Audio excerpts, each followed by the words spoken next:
Hello guys, কি অবস্থা সবার? আশা করি সবাই ঠিকঠাক আছেন এবং সুস্থ আছেন। আরো একটা সুন্দর প্রশ্নবান আপনাদের উদ্দেশ্যে নিক্ষেপ করতে হাজির হয়ে গেলাম।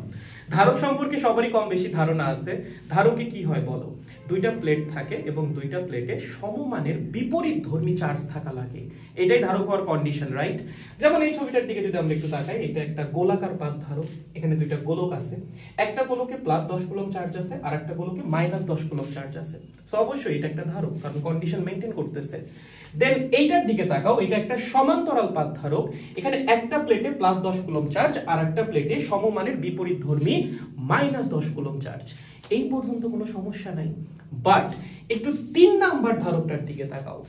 এখানে একটা প্লেটে আছে +20 কুলম্ব চার্জ আর একটা প্লেটে আছে +5 কুলম্ব চার্জ।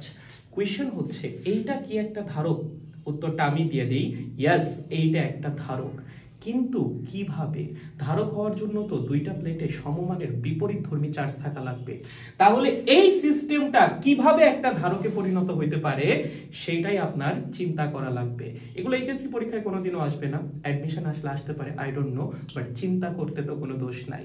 সো থিঙ্ক, যদি মাথায় কিছু আসে কমেন্টে জানাই দিও। শুভকামনা রইল।